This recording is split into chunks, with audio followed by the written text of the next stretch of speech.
This is NBC4 News with breaking news. And that breaking news, battling the flames across Southern California. Take a look from over the Thomas Fire in Ventura County, the largest in the country right now. 115,000 acres burned so far, hundreds of homes destroyed, and it's not even close to being contained.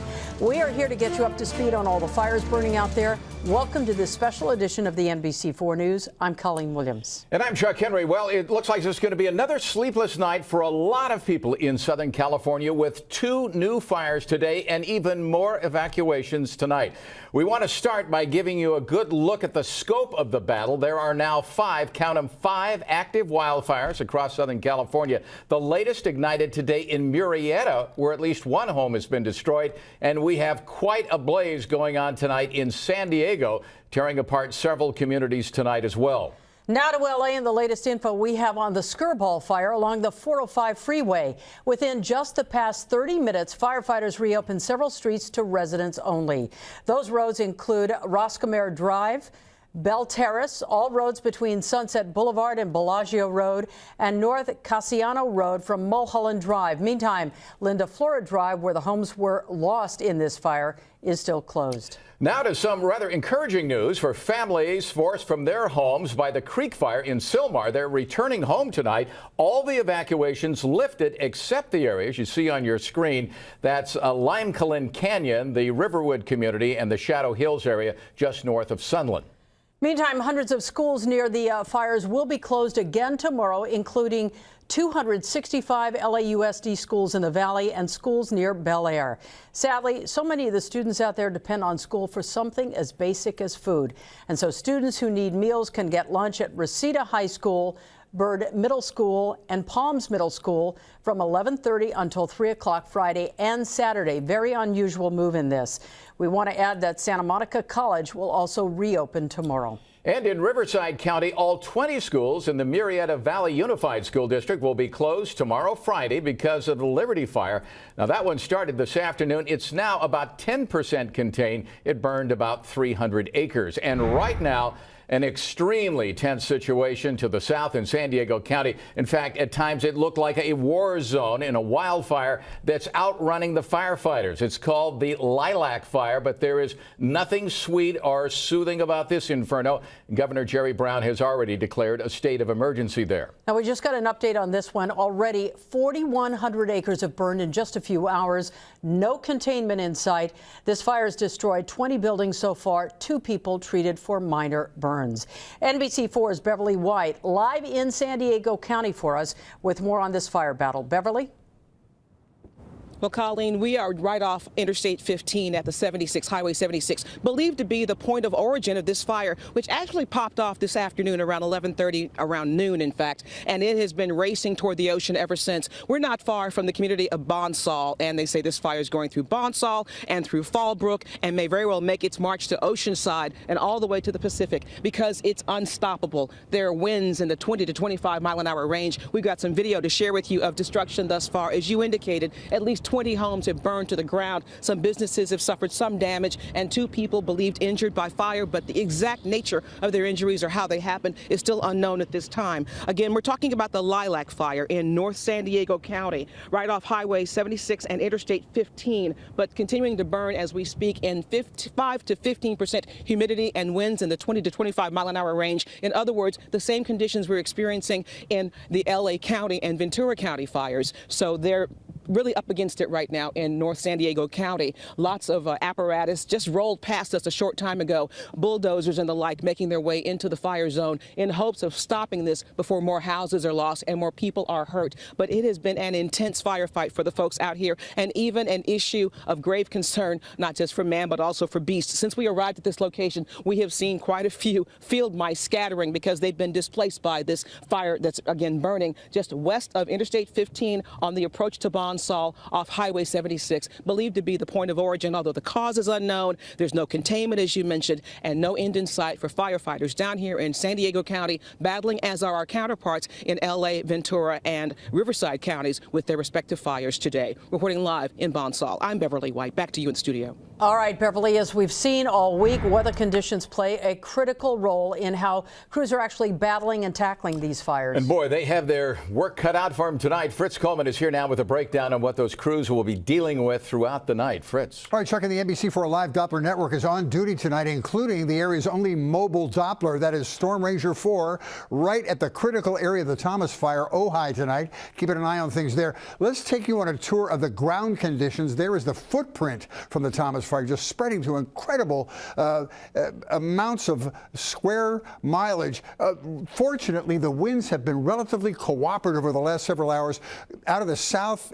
About 9 miles an hour, and calm wind conditions in the city of Ventura. Good news. Now let's get a look at the Rye Fire. We have 11-mile-an-hour winds with gusts to 23. This will never be a calm area because it's along the I-5 corridor, and we have north gusts to 17 in the Santa Clarita area. And then we took a look at the Creek Fire with gusts 15 miles an hour, 16. Actually, again, this is along the 5, so it will never be completely calm, and gusts out of the northeast at 8, a little farther south. Then our most recent fire, other than San Diego, is the one in Murrieta, the Liberty Fire. We have gusts 9 miles an hour. We're generally calm wind conditions there, but very dry. Now, there are changes as to what our peak gusts will be over the next couple of days. Also, the severity of the fire threat has changed. You need to hear about that. And the red flag warning has been extended, as is the chance of Santa Ana winds. Lots to cover in a few minutes. See you then. Since Monday night, we've been following the biggest fire out there. This is a picture from Storm Ranger 4. You can see all the ash and some of the embers from this massive Thomas fire, and it really is showing no signs of slowing down. And those strong winds, they're still the driving force, moving this fire across some 115,000 acres since Monday. Now, and you probably asked this same question. It is the most asked question that we're getting. How did these fires start? The NBC4 I-team is getting some answers. Tonight you will hear for the first time the 911 call that actually alerted firefighters about the Thomas Fire in Ventura County. Here's NBC4's Lolita Lopez with the story. We were just sitting out on the front porch and I noticed an orange glow. That glow would lead to the Thomas Fire. I can just about see flames coming up off of it now. The man on the line with the 911 dispatcher says he is a former wildland firefighter himself. It's really blowing up now. It looks okay, like do you see fire, sir, or just the orange glow? I see the orange glow and a lot of smoke. The Ventura County Sheriff's Department says it began north of Santa Paula, close to Skeckle Park, and in the area of St. Thomas Aquinas College, hence the name of this fire. The fire is a wildland fire, and it's in the Santa Paula Mountains. 911 calls like this help arson investigators begin their look into where and why a fire started. An arson investigator for the Los Angeles Fire Department tells the NBC4 I-team an emergency call came in early Wednesday morning. A person driving southbound on the 405 freeway reporting what we now know as the Skirball Fire. Cell towers gave longitude and latitude coordinates, leading firefighters to the area right off where Sepulveda curves under the freeway. The investigator says the fire started far off the road, a few homeless encampments near the site. A transient unit from the LAPD will talk to people staying around the area to ask if they saw something unusual. And we want to be clear, the cause of this fire and the others burning in Southern California are not known right now. And with the high winds that we've been experiencing, whether you're talking about the Thomas Fire, the Rye Fire, or the Creek Fire, power lines as a source for the fire can also be part of the investigation. We've learned from the California Public Utilities Commission that utilities are required in these types of fires to preserve any evidence. In the newsroom, Lolita Lopez, NBC4 News.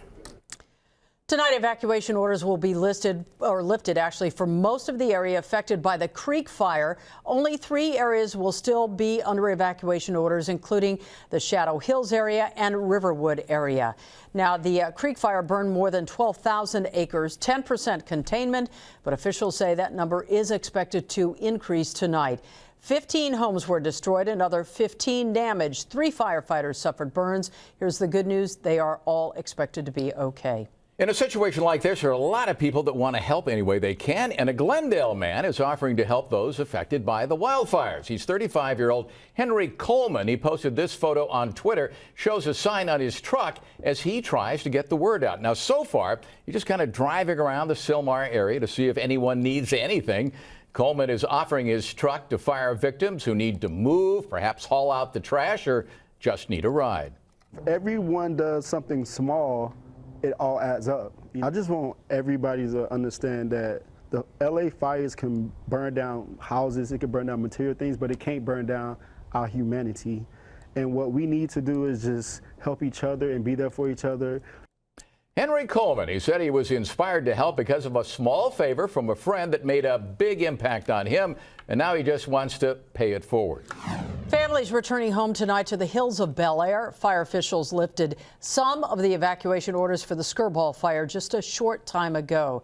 Now, that fire burned through 475 acres, destroyed 6 homes and damaged a dozen more.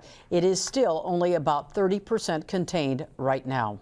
Now let's turn from that to another wildfire. This one erupted in Murrieta, and it has already burned through more than 300 acres, 1 home destroyed, and evacuations are underway. NBC4's Tony Shin has a closer look.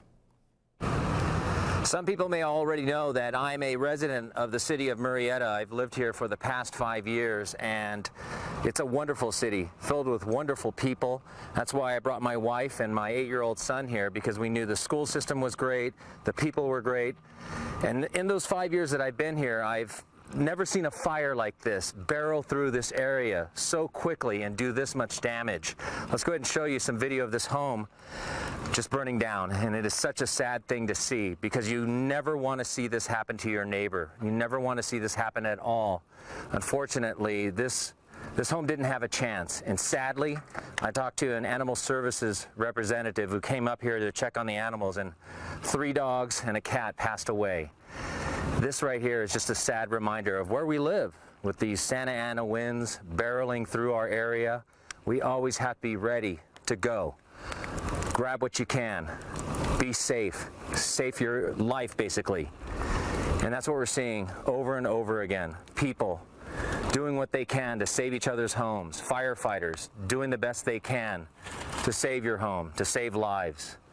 It's just really tough to see this happen up here in Murrieta. This beautiful home that was on the top of a, I would say, 500-foot hill. Beautiful views of all around Murrieta, Temecula, the whole valley. And sadly, this person who lives here is going to come here and it's going to be decimated. But thankfully, Murrieta is a wonderful city with wonderful people, and they will come together and they will help. I know this because I live here too. That's the latest from here. We'll go ahead and send it back to you in Universal City. A lot of people finding that kind of devastation and destruction when they get back home. Now, crews, though, are making some progress on the Rye fire tonight. That's the one not far from Magic Mountain in the Santa Clarita area. This one burned 7,000 acres. Containment is now 25%. That is a considerable jump from 15% just earlier today. 900 firefighters are working this fire. More than 5,000 structures are still threatened, though. But the 5 freeway is back open and no mandatory evacuations in effect. And now let's take another look live at the Lilac Fire. This is the one down in San Diego County, a 4,100-acre fire, and it is growing. So we'll get the latest on this monster next.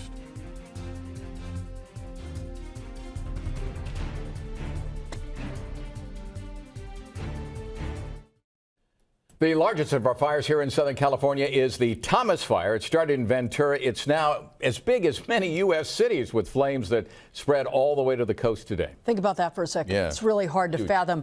Our NBC4 crews actually caught up with a man who watched the fire burn so very close to his home, he never dreamed it could be spared. Trying to put out some of his hot spot, as they call it. It felt like a freight train was coming through. It's just unbelievable. It just went up about the ridge. All we could see was orange. All of a sudden, it just went past that, about 2 blocks from here, and then just came back roaring. We had a heck of a firefight, and we were able to save all but 1 abandoned home in this community. This house was gone. I considered it gone, and they showed up. The fire behavior was extreme. They were going this way, going that way, and unfortunately that house they had to let it go. Of all the homes here, that was an abandoned home, so we had to choose to save the home next to it, which is owned by a family that lives there. I've been here 35 years, and we went through 2 landslides, one of which killed 10 people. It was just unbelievable how they went to work and put it out. Overall, this was an incredible firefight and incredible work by the crews. They're very, very lucky. Now, as we go over to Fritz Coleman to the weather, another live look at this is the lilac fire. This is the one that is burning totally out of control in San Diego County. We described it as kind of a war zone when you see what's left of homes and outstructures down there. All of this in San Diego County and kind of the northern part of the county. And here's Fritz. Fritz. All right, Chuck, I'm very happy to tell you that of all the forecasts this week, there is some good news in this particular forecast. First, we look at the current numbers. We're ranging from the mid and upper 50s to as warm as the upper 60s along the coastal side, Long Beach and Anaheim at 69. Here's the real story. This is a dry, warm offshore flow. Look at these low relative humidities all the way to the water. 9% in Oxnard, 15% at LAX, even 10% at Long Beach, and that's not going away. However, watch as we go through time with the wind futurecast. Our peak winds are slowly settling down. I can tell you right now that we're not going to experience anything like we have for the last couple of days. Here's where we stand at the moment. Next time these winds pulse up, we're keeping an eye on Malibu Canyon because they had 70+ mile-an-hour winds during this event, maybe up to 25 by 10 o'clock tonight, then back down again. Then we'll go through Friday, maybe the 11 o'clock news on Friday night, pulsing back up but not quite as strong. Nothing inland. They had a 50 mile-an-hour wind gust at Ontario earlier today. Then we go through Saturday. Maybe some areas go back up 20 and 20 plus. Nothing inland. But the National Weather Service has extended the red flag warning and the Santa Ana conditions for one more day into Sunday, and here's why. As we go through time, the strongest winds we will experience between now and the end of the Santa Ana are going to be on Sunday. Not as strong as before, but the strongest in the next couple of days as we go 25+ in the Santa Clarita Valley, 30+ in the Santa Ana Mountains, those east and west winds down there. And for that reason, the National Weather Service has lowered the Santa Ana Wildfire Threat Index. Yesterday into today, it was extreme. The strongest that many professional firefighters had ever seen, down to marginal for tomorrow. This is great news. However, National Weather Service has extended the red flag warning through 8 o'clock on Sunday. And here's a really interesting graphic. Watch this. This is the smoke futurecast. One of our computer models, HRRR. The smoke from the combination of all of our 4 and 5 fires will be affecting areas all the way up along the coast into San Francisco Bay. Unbelievable. This is historic, no question about it. You'll get more information with these fire conditions at 11 o'clock tonight. Don't go away. We'll be right back.